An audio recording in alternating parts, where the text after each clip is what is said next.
नमस्कार, यो एभेन्यूज खबरको संकेत हो। तपाईं अहिले एभेन्यूज@7 मा हुनुहुन्छ। म ममता थापा। प्रारम्भमा मूल खबर। सरकार सुशासन र समृद्धिका लागि दृढ भएर लागिरहेको प्रधानमन्त्रीको भनाई। युवाहरूलाई विदेश जानबाट रोक्न ठूला परियोजना सुरु गर्ने प्रतिबद्धता। ठूला परियोजनाहरू सरकारले प्रतिशोधको राजनीति सुरु गरेको ओलीको आरोप। शर्माको गिरफ्तारी पाकिस्तानी राजनीतिको पछिल्लो रूप भएको टिप्पणी। भ्रष्टाचार अन्त्यका लागि नेताहरू संकल्प सहित अघि बढ्नुपर्ने भट्टराईको भनाई। सुशासनको प्रत्याभूति दिन नसके सरकार धेरै नटिक्ने कोइरालाको दाबी। धरानमा डेंगूका बिरामी बढेपछि उपचारमा समस्या। शिविर र अस्पतालहरूमा बेड अभाव, चिकित्सकको पनि कमी। अर्थतन्त्रमा देखिएका समस्या अस्थायी भएकाले डराउनु नपर्ने अर्थमन्त्री महतको भनाई। आईटी क्षेत्रमा लगानी बढाउन आग्रह।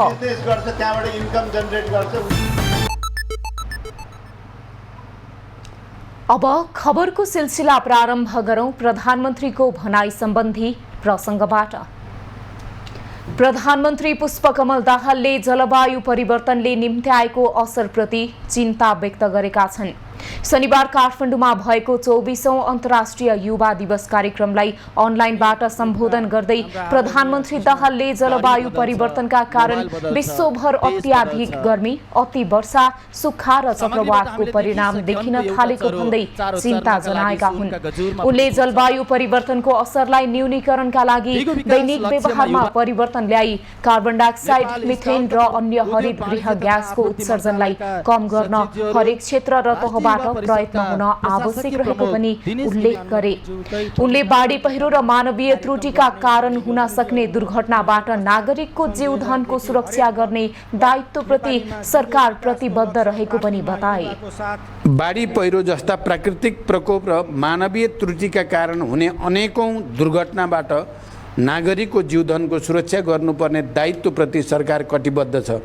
हाम्रा पुरातात्विक महत्त्वका सम्पदाहरू, जैविक विविधता र खाद्य प्रणाली समेतलाई जलवायु परिवर्तनले प्रभाव पारिरहेको सन्दर्भमा वातावरण संरक्षण र सम्वर्धनमा युवाहरूको साथ र सहयोग पनि त्यति नै आवश्यक छ। कार्यक्रममा युवा तथा खेलकुद मन्त्री डिकबहादुर लिम्बुले देशमा केही हुँदैन भन्ने नैराश्यता त्याग्न युवाहरूलाई आग्रह गरे। मन्त्री लिम्बुले युवाहरूलाई रोजगारी दिलाउने कार्यक्रम ल्याउन सरकार तल्लीन रहेको बताउँदै आफ्नै देशमा बसेर श्रम शक्ति खर्च गरी देश बनाउनतर्फ नेतृत्वदायी भूमिका निभाउन आह्वान गरे। नेप्सकुमका अध्यक्ष, नेपाल चेम्बर अफ कमर्सका प्रमुख एवं प्रतिनिधि ईशान। मन्त्री लिम्बुले सरकारले युवा नीति परिमार्जन गरेर अधिकतम युवाहरूलाई अवसर दिन चाहेको पनि बताए। हार्दिक अनुरोध गर्दछु। यसैगरी प्रधानमन्त्री पुष्पकमल दाहालले सरकार सुशासन, न्याय र समृद्धिका लागि दृढ भएर लागिरहेको बताएका छन्। शनिबार 34औं विश्व युवा दिवसको अवसरमा चितवनमा आयोजित एक कार्यक्रममा प्रधानमन्त्री दाहालले सरकार नमुना कार्य गर्ने दिशामा अघि बढेको दाबी गरेका हुन्। उनले हरेक मन्त्रीहरूलाई नमुना कार्य गरेर देखाउनका लागि कार्य सम्पादन सम्झौता गरिएको पनि उल्लेख गरे। प्रधानमन्त्री दाहालले युवाहरूलाई विदेश पलायन हुनबाट रोक्न सरकारले ठूला परियोजनाहरू सुरु गर्न लागेको पनि बताए। जबसम्म देशभित्र नै युवाहरूका निम्ति उपयुक्त रोजगारीको वातावरण बन्दैन, तबसम्म युवा पलायनको जो स्थिति छ, रोजगारीको निम्ति विश्वका विभिन्न देशमा जाने, त्यो रोकिँदैन। त्यसकारण यति बेला सरकारको प्रधानमन्त्रीको हैसियतले मेरो ध्यान अलि रणनैतिक दीर्घकालीन महत्त्वका ठूला परियोजनाहरू, विकासका परियोजनाहरू कसरी देशभित्र विकास गर्ने भन्ने कुरामा केन्द्रित छ। प्रधानमन्त्री दाहालले आफ्नो भारत भ्रमणका क्रममा नेपालको आधुनिक कृषिलाई अगाडि बढाउने विषयमा महत्त्वपूर्ण सम्झौताहरू भएको पनि उल्लेख गरे। निजी भ्रमणको सिलसिलामा शुक्रबार चितवन पुगेका प्रधानमन्त्री दाहाल भोलि मात्रै काठमाडौँ फर्किने कार्यक्रम छ। को सदुपयोग र सहकार्य गर्ने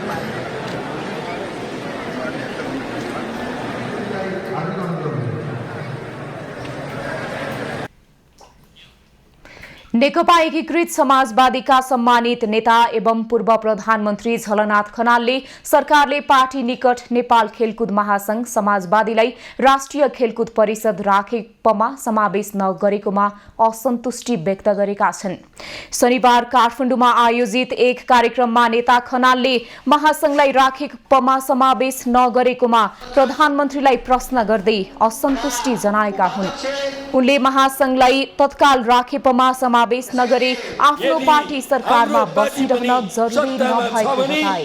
भोलि नै हाम्रो समितिलाई पनि त्यहाँ संगठित गर्नु पर्यो, होइन भने यो सत्तामा बसिरहनु के जरुरी छ हाम्रो पार्टीको लागि? म यो प्रश्न यो देशका प्रधानमन्त्रीलाई र यो देशका खेलकुद मन्त्रीलाई सुनाउन चाहन्छु। कार्यक्रममा सम्मानित नेता खनालले सबै खेलाडीहरूलाई उत्साहका साथ खेल क्षेत्रको विकासमा लाग्न पनि आग्रह गरे। उनले आफ्नो पार्टीको समाजवादतर्फको यात्रालाई सुनिश्चित गर्ने गरी संगठन विस्तार गर्न पनि खेलकुद क्षेत्रमा आबद्ध पार्टीका नेता कार्यकर्तालाई निर्देशन दिए।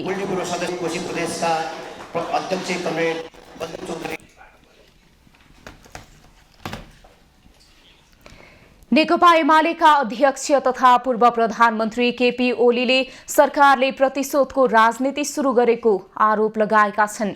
शनिबार काठमाडौँमा आयोजित एक कार्यक्रममा अध्यक्ष ओलीले सरकार आफ्नो विरोधमा बोल्नेलाई प्रतिशोध राखेर सिद्ध्याउने हिसाबले अघि बढेको आरोप लगाएका हुन्। उनले कांग्रेस सांसद सुनिल शर्माको गिरफ्तारी पाकिस्तानी मोडलको राजनीतिको पछिल्लो रूप भएको टिप्पणी समेत गरे। मैले अस्ति प्रधानमन्त्रीजीलाई भने यो अलिक पाकिस्तानी राजनीति, प्रतिशोधको राजनीति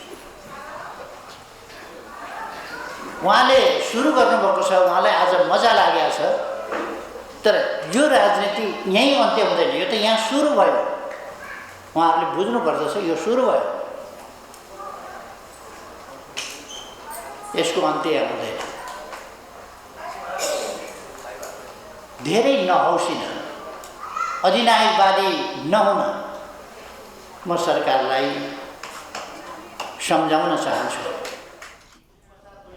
अध्यक्ष ओलीले स्कुल पढ्दा साथीको चिट चोरेको, प्रमाणपत्र केरमेट भएको जस्ता कुरा समेत उठाएर विरोधीलाई ठेगान लगाउने खेलमा प्रधानमन्त्री दाहाल र उपप्रधानमन्त्री नारायण काजी श्रेष्ठ लागेको आरोप समेत लगाए।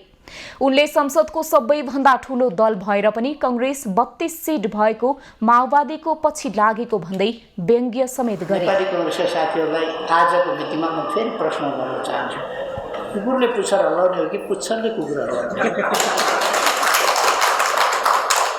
नेपाली कांग्रेस अचम्म लाग्छ, पछाडि पुच्छर चुप लगाएर बसिरहेको छ, अगाडि नेपाली कांग्रेस डोलाएर मान्छ, तन डोले मेरा मन डोले भनेर गीत गाएर। अध्यक्ष ओलीले सत्य बाहिर आउने डरले सरकार सुन तस्करी छानबिनका लागि उच्चस्तरीय समिति नबनाउने अडानमा रहेको आरोप पनि लगाए। उपप्रधान एवं रक्षा मन्त्री पूर्णबहादुर खड्काले सरकारको स्थिरतामा शंका नगर्न आग्रह गरेका छन्। शनिबार काठमाडौँमा आयोजित एक कार्यक्रममा उपप्रधानमन्त्री खड्काले सरकार निश्चित कार्ययोजना सहित अघि बढेकाले स्थिर रहने दावी गरेका हुन्। उनले कुनै पनि ठाउँमा गर्नुपर्ने सुधारका लागि सरकार सदैव तयार रहेको पनि बताए। नागरिकलाई केन्द्रमा राखेर काम गर्दा कसैले पनि अप्ठ्यारो मान्नुपर्ने र निधार खुम्च्याउनु पर्ने अवस्था नरहेको उनको भनाइ छ।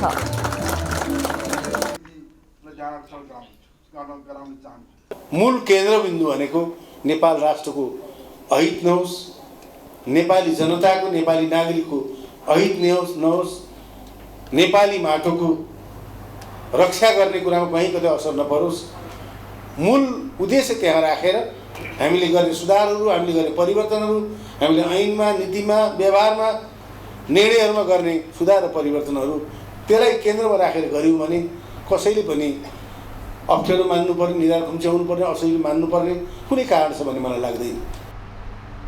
उपप्रधानमन्त्री खड्काले राष्ट्र ब्याङ्कले ल्याएको चालु आर्थिक वर्षको मौद्रिक नीतिले व्यवसायीहरूका केही हदसम्मका समस्याहरू समाधान गरेको जिकिर समेत गरे। राष्ट्रिय प्रजातन्त्र पार्टीका अध्यक्ष राजेन्द्र प्रसाद लिङदेनले आफ्नो पार्टीले सत्तालाई प्राथमिकतामा नराखेको बताएका छन्। शनिबार 34औं अन्तर्राष्ट्रिय युवा दिवसको अवसरमा पार्टी केन्द्रीय कार्यालय चाबहिलमा आयोजित कार्यक्रममा सञ्चारकर्मीहरूसँग कुरा गर्दै अध्यक्ष लिङदेनले राप्रपाले सत्तालाई प्राथमिकतामा नराखेको दावी गरेका हुन्। उनले कांग्रेस सांसद डाक्टर सुनिल शर्मालाई सत्तापक्षकै मन्त्रीहरूमाथि प्रश्न उठाएर राजीनामा मागेका कारण पक्राउ गरिएको आरोप पनि लगाए। जब सुनिल शर्माले संसदमा सत्तापक्षीय सांसद भइकन पनि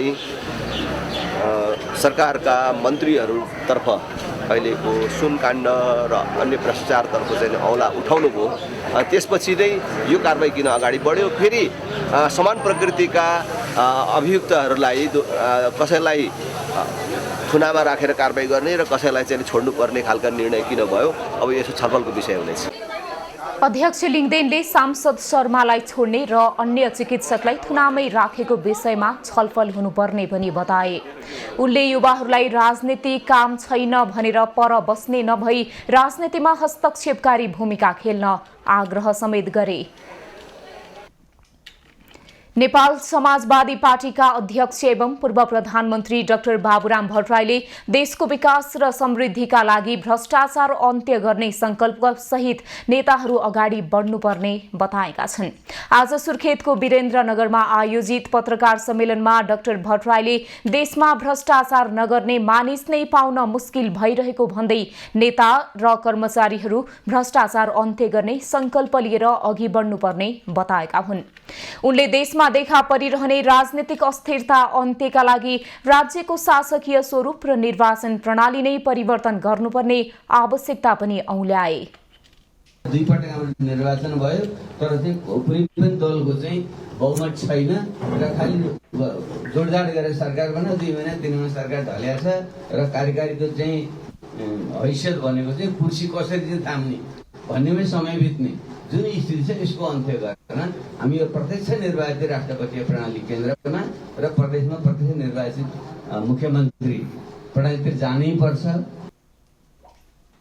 अध्यक्ष भट्टराईले केही प्राविधिक कारणले ढिलाइ भए पनि नेपाल बदल्ने संकल्प सहित आफ्नो पार्टीले देशभर अन्य पार्टीको विकल्पका रूपमा फरक पहिचान सहितको अभियानलाई तीव्रता दिइरहेको पनि दावी गरे।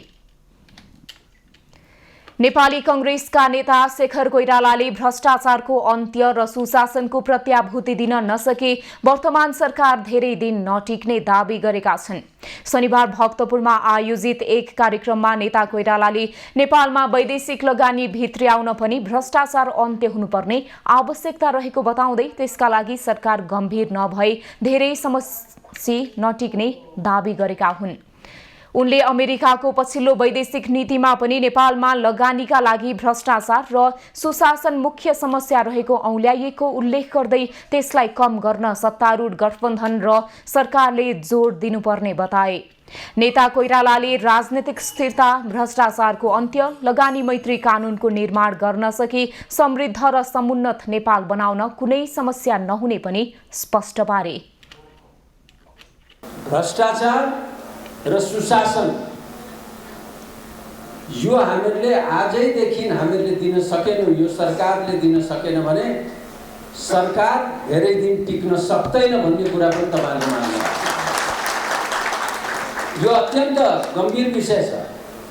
कानुन यति फ्लेक्सिबल बनाउँछौँ हामी त्यसमा कामै गर्न सकिँदैन भनेर भनिरहेका हुन्छौँ। यो 4वटा कुरालाई हामीले सम्बोधन गर्न सक्यौँ भने नेपालको भविष्य उज्जवल छ। समृद्ध नेपाल, समुन्नत नेपाल हामी बनाउन सक्छौँ। नेता कोइरालाले पार्टीको भ्रातृ संस्थाहरू तरुण दल, नेवी संघ र नेपाल महिला संघको नेतृत्व विधि र विधान अनुसार चल्न नसकेको भन्दै आक्रोश समेत व्यक्त गरे। उनले पार्टीभित्रै प्रतिशोधको राजनीति हुन नहुनेमा जोड समेत दिए। ऊर्जा जलस्रोत तथा सिंचाई मन्त्री शक्तिबहादुर बस्नेतले विद्युतीकरणको माध्यमबाट देशको आर्थिक विकास र समुन्नति सम्भव रहेको बताएका छन्। शनिबार नेपाल विद्युत प्राधिकरणको 38औं वार्षिकोत्सवका अवसरमा काठमाडौँमा आयोजित विद्युतीय सवारी साधनको र्यालीमा सहभागी हुँदै मन्त्री बस्नेतले विद्युतीकरणको माध्यमबाट देशको आर्थिक विकास, समुन्नति र स्वच्छ वातावरण सम्भव रहेको बताएका हुन्। उनले स्वच्छ वातावरणका लागि विद्युतीय सवारी साधनको प्रयोग बढाउन आग्रह समेत गरे। विद्युतीकरणको माध्यमबाट देशको आर्थिक विकास, सामाजिक समुन्नति र स्वच्छ वातावरणको क्षेत्रमा विद्युत प्राधिकरणले महत्त्वपूर्ण योगदानहरू गर्दै आएको छ। विद्युतीय स्वच्छ वातावरणको निम्ति इभीको महत्त्वलाई प्रवर्धन गर्ने, यसको प्रचार प्रसार गर्ने र स्वच्छ वातावरणमा हामी सबैले आफ्नो ठाउँबाट योगदान गर्ने उद्देश्य र प्रयोजनको लागि यो कार्यक्रम विशेष अर्थ र महत्त्वको हुने कुरा मैले विश्वास लिएको छु।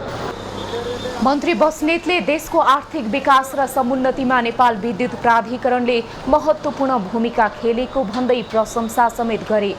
भदौ 1 गते आफ्नो 38औं वार्षिक उत्सव मनाउन लागेको विद्युत प्राधिकरणले सप्ताहव्यापी रूपमा विभिन्न कार्यक्रमहरू गरिरहेको छ। धरानमा डेङ्गु संक्रमितको संख्या अत्याधिक बढ्दै गएपछि स्वास्थ्य शिविर र अस्पतालहरूमा बेड अभाव भएको छ। डेङ्गु संक्रमितको चाप बढेसँगै शिविर र अस्पतालहरूमा बेड अभावका साथै उपचारका लागि चिकित्सक तथा स्वास्थ्य परिचालिकाको संख्या समेत अपुग देखिएको छ।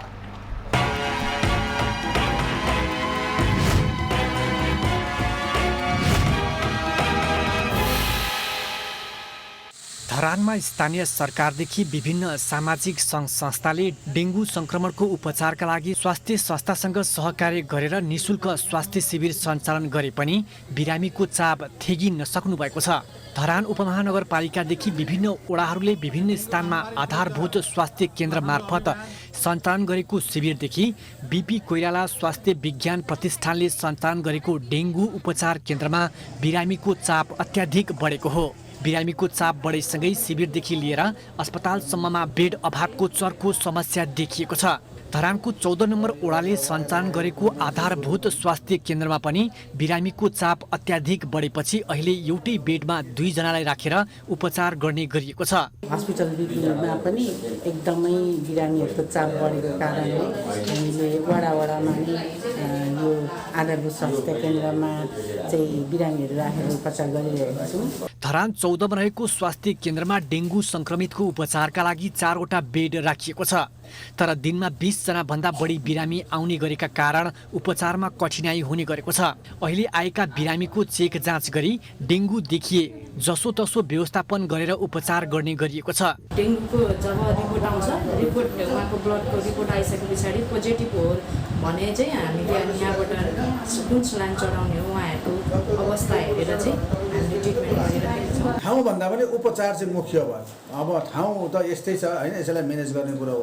उपचार चाहिँ हुनुपर्छ भनेर हामीले उपचार गरेर चाहिँ विभिन्न यहाँकै नागरिकहरूले चाहिँ स्वतःस्फूर्त रूपमा चाहिँ यो वास्तवमा राम्रो काम हो, यसलाई हामीले सहयोग गर्नुपर्छ भनेर अहिले वास्तव मानव सेवा नै धर्मको मूल तत्त्व हो भनेर अहिले चाहिँ सहयोग गरिराख्नु भएको छ। तर हामीलाई वडाले पनि नगरले पनि हामीलाई गरिरहेको छ। पछिल्लो समय नेपाल बाहिर रहेका धरानवासी स्थानीय तथा विभिन्न विद्यालयका शिक्षक, कर्मचारी, विद्यार्थीसम्मले डेङ्गु संक्रमितको उपचारका लागि सहयोग गरिरहेका कारण स्वास्थ्य शिविर सञ्चालन गर्न केही सहज भएको छ।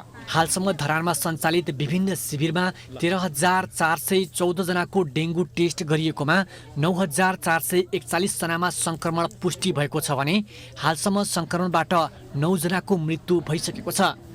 डेङ्गु नियन्त्रणका लागि धरानमा विभिन्न चेतनामूलक कार्यक्रम सञ्चालन गरिए पनि त्यो प्रभावकारी देखिएको छैन। विनय प्रधान, धरान।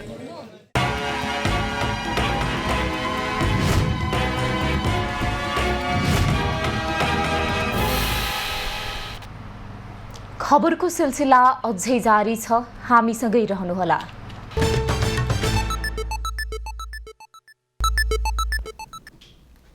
अब बाँकी प्रसङ्ग। सुन तस्करी प्रकरणमा संलग्न रहेको आरोपमा पक्राउ परेका 2 जना चिनिया नागरिक थुनामुक्त भएका छन्। राजस्व अनुसन्धान विभागले कालो सूचीमा राख्न गरेको सिफारिसका आधारमा अध्यागमन विभागले 2 चिनिया नागरिक ली जियलिन र लुई फुयानलाई पक्राउ गरेर प्रहरीको केन्द्रीय अनुसन्धान ब्युरो CIB-लाई बुझाएको थियो। अनुसन्धानका क्रममा उनीहरूलाई अहिले थुनामा राख्नुपर्ने कारण नदेखिएकाले चाहिएको बेला उपस्थित हुने गरी छाडेको CIB-ले जनाएको छ। उनीहरूसँगै सुन तस्करी प्रकरणमा आरोपी व्यवसायी राकेश अडुकियाका छोरा रोहन पनि थुनामुक्त भएका छन्। राजस्वको पत्रका आधारमा अध्यागमन विभागले शुक्रबार रोहन अडुकियालाई पक्राउ गरेको थियो। उनलाई पनि आवश्यक परेका बेला उपस्थित हुने गरी छाडिएको जनाइएको छ। चिकित्सा शिक्षा ऐन परिमार्जनको माग गर्दै चिकित्सा शिक्षा सरोकार संघर्ष समितिले काठमाडौँमा धरना दिएको छ। शनिबार संघर्ष समितिले काठमाडौँको माइती घरमा CTVT-को तत्काल पुनर्संरचना गर्नुपर्ने, चिकित्सा शिक्षा आयोग र CTVT-का कारण बन्द भएका नर्सिङ कलेजहरूमा तत्काल भर्ना खोल्नुपर्ने, कलेज बन्द हुँदा रोजगारी खोजिएका पेशाकर्मी तथा कर्मचारीको रोजगारीको ग्यारेन्टी गर्नुपर्ने, शिक्षण संस्थाहरूमा कोटा प्रणाली खारेज गर्नुपर्ने लगायतमा माग राखी धरना दिएका हुन्। उनीहरूले स्वास्थ्य कर्मीको वृत्ति विकासमा जिम्मेवार बन्न, नेपालमै बसेर अध्ययन गर्न पाउनुपर्ने वातावरण बनाउन पनि माग गरे।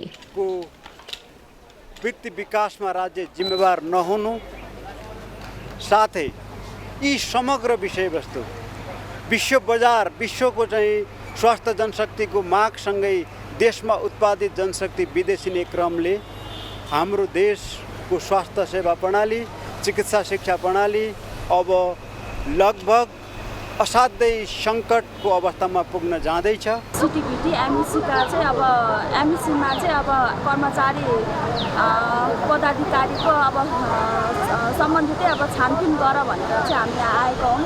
अब यो PCL चाहिँ अब खारिज गर्न कति कलेजहरू अब लागिसकेको छ नि त, त्यही भएर त्यो खारिज रोक्नको लागि चाहिँ हामी यहाँ चाहिँ आज र्यालीको लागि चाहिँ बसेका छौँ। 20औं वर्ष नर्सिङ पेसामा हामीले काम गरिसक्यौँ, हामी प्राइभेटमा काम गरेर बस्यौँ। तर अहिले आएर चाहिँ 81 यसरी कलेजहरू बन्द हुन थाल्यो।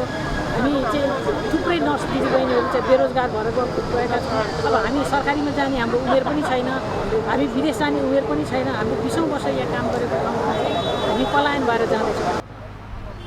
उनीहरूले राज्यमा सञ्चालित विभिन्न शिक्षण संस्थाहरूमाथि गरेको दमन, उत्पीडन, शिक्षण संस्थामाथि बदनियतपूर्ण तरिकाले कानुनको व्यवस्था विपरीत गरिएको धरपकडप्रति आपत्ति जनाएका छन्। सप्तरीको राजविराज स्थित कुनौली मोडमा रहेको प्रहरी बीटको तस्बिर लिन खोज्दा एक पत्रकार कुटिएका छन्। स्थानीय पब्लिक मेमो अनलाइनमा कार्यरत रहेका नेपाल पत्रकार महासंघ सप्तरीका सहसचिव चन्दन यादवले तस्बिर लिन खोज्दा प्रहरी हवलदार MK राई र अर्जुन यादवले हातपात गर्नुका साथै मोबाइल खोसेर तस्बिर डिलिट गर्न दबाब दिएका हुन्। घटना लगतै नेपाल पत्रकार महासंघको सप्तरी शाखाका उपाध्यक्ष वैद्यनाथ यादवको नेतृत्वमा घटनास्थल पुगेको टोलीले दोषी प्रहरी उप कडा कारबाहीको माग गरेका छन्। पछिल्लो केही समय यता सप्तरीका प्रहरी प्रमुख SP नरेन्द्र कार्की र प्रमुख जिल्ला अधिकारी भूपेन्द्र थापाले पटक पटक प्रेसमाथि अंकुश लगाउने काम गरेको आरोप लगाउँदै सञ्चारकर्मीहरूले साताव्यापी आन्दोलनमा उत्रिएका छन्। वरिष्ठ पत्रकार भैरव रिसालको जीवन भोगाई समेटिएको भैरव दाई लोकार्पण गरिएको छ। शनिबार काठमाडौँमा रिसालको 96औं जन्मदिनको अवसर पारेर पुस्तक लोकार्पण गरिएको हो।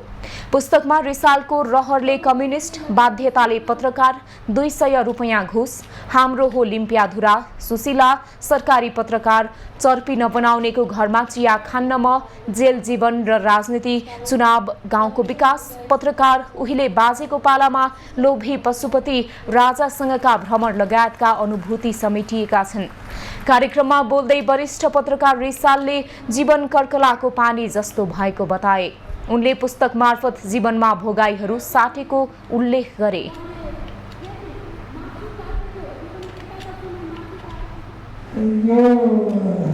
जिन्दगी कर्कलाको पातको पानी रहेछ, कर्कलाको पातको पानी त्यो पनि प्रयोग राम्रो देखिन्छ, त्यो भएछ। त्यसले गर्दाखेरि मलाई धेरै क्षेत्रमा स्वास्थ्य दिँदैन।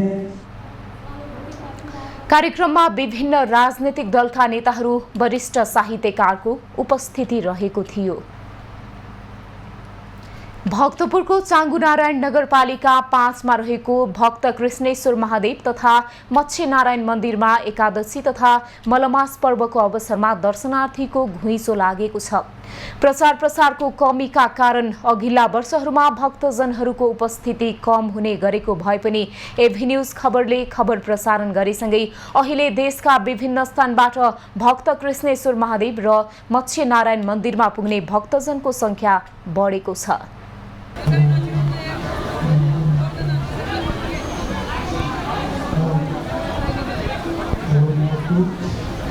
यति बेला हामी भक्तपुर जिल्लाको चाङ्गुनारायण नगरपालिका वडा नम्बर 5 मा रहेको श्री कृष्ण बर्तेश्वर र मत्स्यनारायण मन्दिरको प्राङ्गणमा छौँ।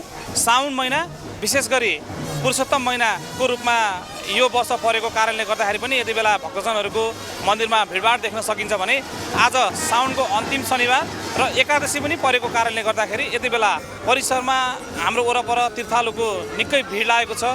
यसमा वार्षिक पूजा 2 पटक हुन्छ। शिवरात्रि र धाने पूर्णिमामा विशेष पूजा हुन्छ। यहाँ 14 जना ब्राह्मणहरूद्वारा पूजा हुन्छ र अघि पछि एकादशीमा नित्य यहाँ भजन पूजा हुन्छ र अनि शनिबार विशेष गरी मान्छेहरू बिदाको दिन भएको हुनाले आउनुहुन्छ।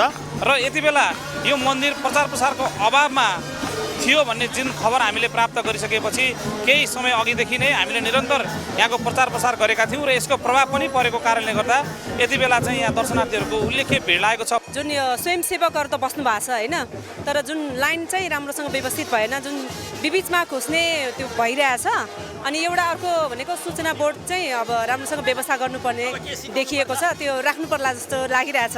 अझै अब यो बाटोघाटो यस्तो अलि व्यवस्था भइदिए अझै राम्रो र भव्य र सभ्य रूपमा हुन्थ्यो होला। चाङ्गुनारायण नगरपालिका वडा नम्बर 5 र सिङ्गो चाङ्गुनारायण नगरपालिका पनि मन्दिरलाई प्रचार प्रसार गर्नको लागि, मन्दिरमा लागेको भिडभाडलाई व्यवस्थापन गर्नको लागि खटिएको, फिल्डमा उत्रिएको हामी देख्न सक्छौँ। मत्स्यनारायण मन्दिरमा यहाँ आउनुहुने भक्तजनहरूले एउटा किम्वदन्ती अनुसार जसले यहाँको दर्शन गरेर यो कुण्डको पानीले आफ्नो शरीरमा स्नान गराउनुहुन्छ, कुनै रोगव्याध नलाग्ने र घाउ खटेर नआउने एउटा किम्वदन्ती पनि भएको पाइन्छ। भावी दिनहरूमा नगरपालिकासँग समन्वय गरेर केन्द्र र प्रदेशसँग समन्वय गरेर सम्पूर्ण बाटाघाटाहरूलाई पूर्ण रूपमा कालोपत्र गर्ने उसमा तदारुकता साथ लागेको छु। र आज नै भक्तजनहरूको स्वास्थ्यलाई विशेष ध्यान दिँदै नगरपालिका र वडाले निःशुल्क स्वास्थ्य शिविर सञ्चालन गरेको पनि देख्न सकिन्छ। यसै गरी प्रहरीहरूले र स्वयंसेवकहरूले शान्ति सुरक्षाको व्यवस्थापन र मेलालाई व्यवस्थित गर्ने जुन एउटा जमर्को गरिरहेका छन्, यो पनि आजको चाहिँ सम्झना लायक हो भनेर हामीले भन्न सक्ने अवस्था छ। 300-400 वर्ष अगाडिदेखि नै यो मत्स्यनारायण स्थापना गरिएको हो र यहाँ सारा भक्तजनहरू मैले यहाँ एकादशी भजन गर्ने गरेको थियो। यहाँ पुर्खाहरूले बितेर गए, त्यो भजन गर्न छोडे। अनि मैले 3-4 वर्ष जति भइसक्यो यहाँ एकादशी नटुटाइकन भजन गरिरहेको। र विशेष गरी सडकको कारणले गर्दा र ठाउँ ठाउँबाट यहाँ भक्तजनहरू आउने भएको कारणले गर्दाखेरि कयौँ ठाउँमा चाहिँ सूचना बोर्डको अभाव देख्न सकिन्छ। यसतर्फ पनि नगरपालिका र वडाको ध्यान जानु जरुरी छ। यो प्रदेश सरकारले यो बाटो आउनको लागि चाहिँ ठेक्का निकालेर पनि यसको चाहिँ बाटोको निर्माण कार्य पनि सुरु भइसकेको छ।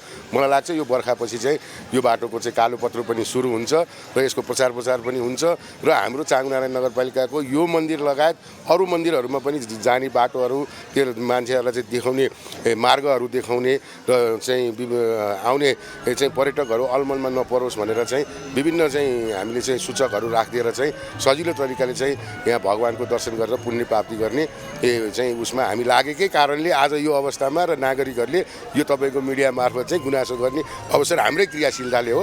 भक्तजनहरू सहज रूपमा आउन सक्ने वातावरण भयो भने यस ठाउँलाई धार्मिक पर्यटकीय गन्तव्यको रूपमा विकास गर्न सकिने कुरामा चाहिँ भक्तजनहरूले विश्वास व्यक्त गरेका छन्। क्यामेरामा प्रवीण सिलवालका साथ राजेन्द्र बस्नेत, भक्तपुर। अब पालो एभी न्यूज एट बिजनेस।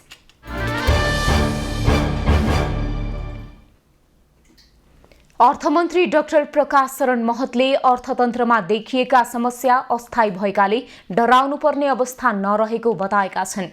शनिबार ललितपुरमा आयोजित एक कार्यक्रममा अर्थमन्त्री महतले अर्थतन्त्रमा देखिएका समस्या अस्थायी भएको र नेपाल बिस्तारै विकासको बाटोमा अघि बढिरहेको बताएका हुन्।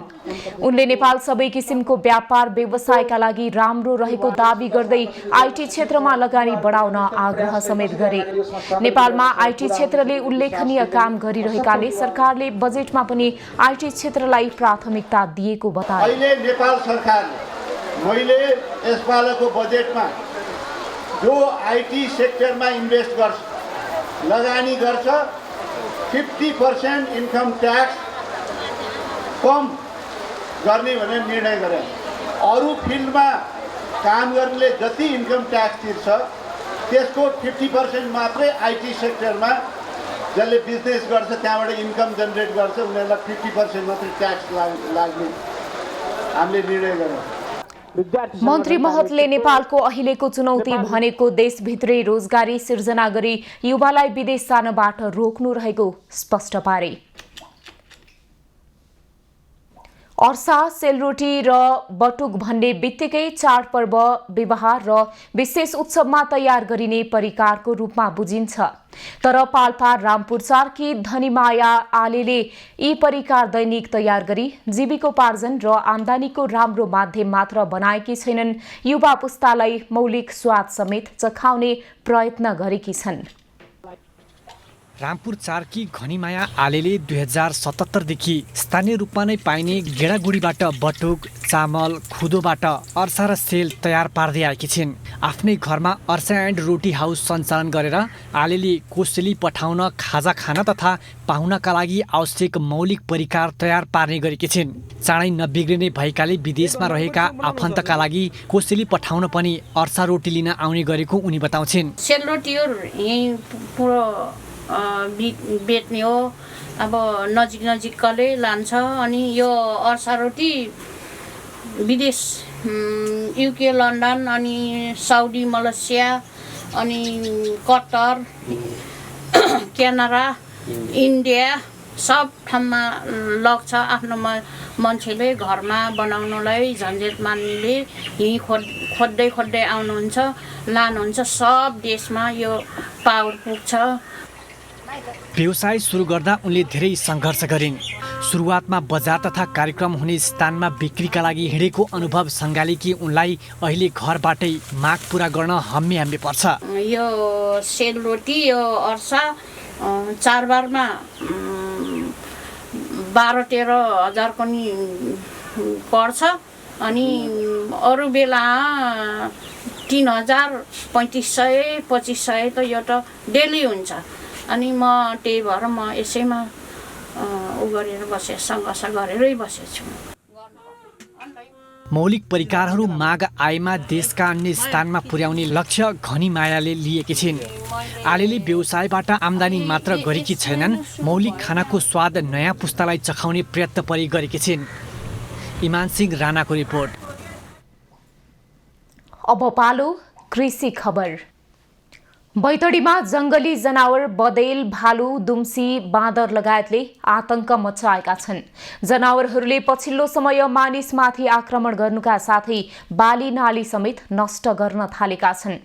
दिउँसो बाँदर, रातिको समयमा बदेल, दुम्सीले मकै बाली नष्ट गर्न थालेपछि किसान चिन्तित बनेका छन्। मकै उत्पादनका लागि पकेट क्षेत्र मानिएको बैतडीका अधिकांश क्षेत्रमा मकै बाली जोगाउने मुस्किल भएको छ। घोगा लाग्ने बेला भएको मकै बाली जोगाउनका लागि अहिले किसानहरू बारीमै जाग्राम बस्ने गरेका छन्। मेहनत गरेर लगाएको बाली वर्षेनी जंगली जनावरले सखाप पार्न थालेपछि किसानहरू कृषि पेसाबाटै समेत पलायन हुन थालेका छन्। खबरको सिलसिला अझै जारी छ, हामीसँगै रहनुहोला। अब पालो खास खबर।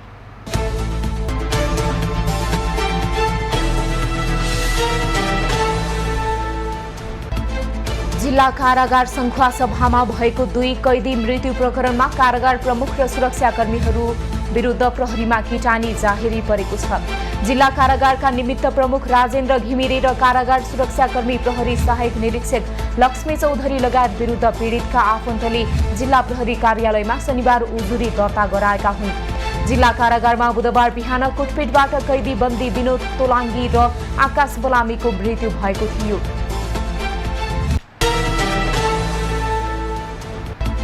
अन्तर्राष्ट्रिय युवा दिवसको अवसरमा काठमाडौँमा प्रभात फेरी गरिएको छ। राष्ट्रिय युवा परिषदको आयोजनामा शनिबार काठमाडौँको भ्रेकुटी मण्डपबाट सुरु भएको प्रभात फेरी न्यू प्लाजा, पुतली सडक, बागबजार, रत्नपार्क हुँदै राष्ट्रिय सभागृहसम्म पुगेर सकिएको हो। प्रभात फेरी कार्यक्रममा नेपाली सेनाको ब्यान्ड बाजा सहितको टोलीका साथै नेपाल प्रहरी र सशस्त्र प्रहरी बलको पनि सहभागिता रहेको थियो।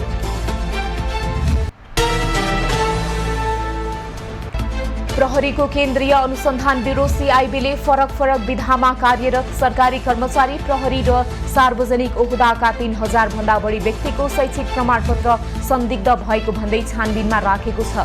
विभिन्न समयमा परेका लिखित उजुरीका आधारमा सीआईबीले शैक्षिक प्रमाणपत्र छानबिनमा राखेको हो। चिकित्सकहरू पक्राउ परेको पनि त्यसकै एक पक्ष भएको सीआईबीको भनाइ छ।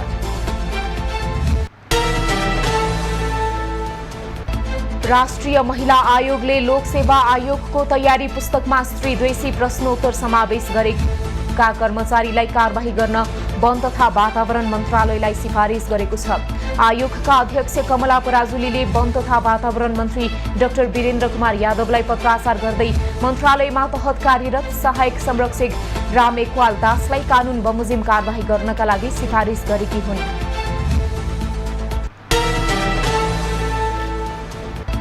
भीमदत्त राजमार्ग पहिरोका कारण 4 दिनदेखि अवरुद्ध हुँदा यात्रुले शास्ति खेप्नु परेको छ। सोमबार राजमार्गको बुढीतोला खण्डमा गएको पहिरोका कारण सडक सञ्चालनमा आउन नसकेको हो। सुदूरपश्चिम प्रदेशका पहाडी जिल्ला जोड्ने राजमार्ग अवरुद्ध हुँदा पहाडी र तराईका जिल्लाको यातायात सम्पर्क टुटेको छ। दुईतर्फी गाडी सञ्चालन हुन नसकेपछि यात्रु 4 दिनदेखि बीच बाटोमै अलपत्र परेका छन्।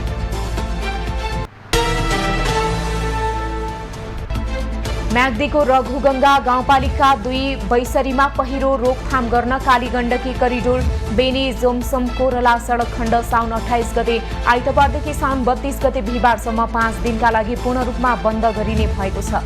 म्याग्दीको उत्तरी क्षेत्र हुँदै मुस्ताङलाई राष्ट्रिय राजमार्गसँग जोड्ने बेनी जोमसम कोरला सडक खण्ड अन्तर्गत म्याग्दीको रघुगंगा गाउँपालिकाको राहुघाट तातोपानी खण्डमा कालोपत्रे भइरहेकाले सडक बन्द गर्न लागि हो।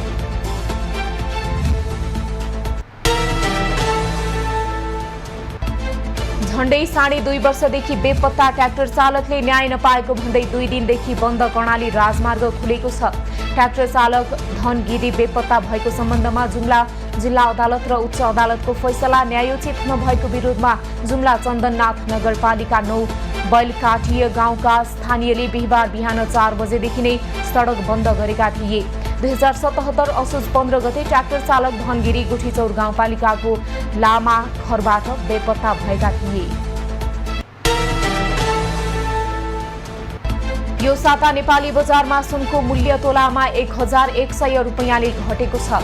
नेपाल सुन चाँदी व्यवसायी महासंघका अनुसार गत साताको शुक्रबार छापावाल सुनको मूल्य तोलाको 1,12,200 रुपैयाँ कायम भएकोमा यो साता घटेर 1,11,100 रुपैयाँ कायम भएको छ।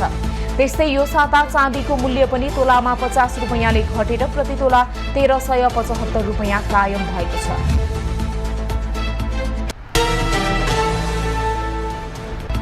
अमेरिकामा आत्महत्या गर्नेहरूको संख्या बढेको छ। विगत 2 वर्षमा यहाँ आत्महत्या गर्नेको संख्यामा 10% वृद्धि भएको पाइएको छ। तथ्याङ्क अनुसार सन् 2022 मा आत्महत्या गरेर 49,449 जनाले ज्यान गुमाएका छन्। प्रत्येक 1 लाख मानिसमा लगभग 15 जनाको मृत्यु आत्महत्याबाट हुने गरेको अमेरिकी रोग नियन्त्रण तथा रोकथाम केन्द्रहरूको तथ्याङ्कमा उल्लेख छ।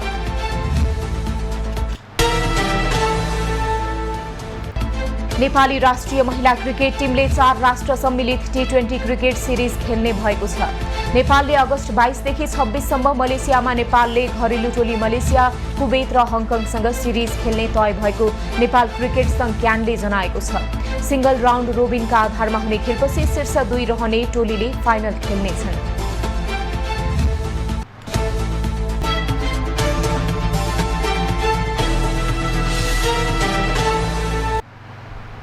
अब पालो एभी न्यूज एट मौसम।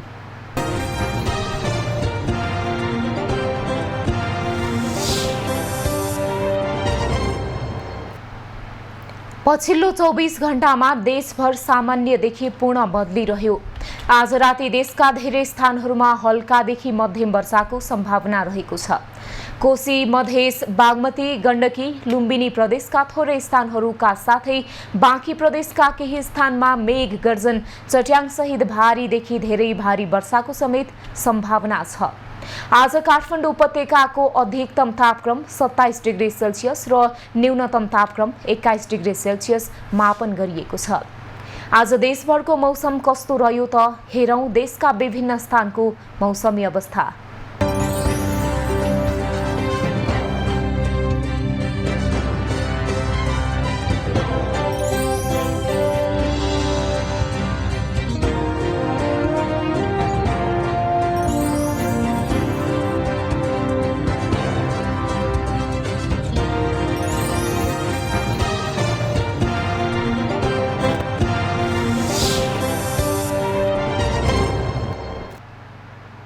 अहिलेलाई खबरको क्रम यति नै। एभी न्यूज खबरका यी सहित अन्य विस्तृत खबरका लागि www.avnews.tv लगइन गर्न सक्नुहुनेछ। युट्युब, फेसबुक र ट्विटरमा पनि हामीलाई फलो गर्न सकिनेछ। खबरभित्रको खबरका लागि हेर्दै रहनुहोला एभी न्यूज खबर। नमस्कार।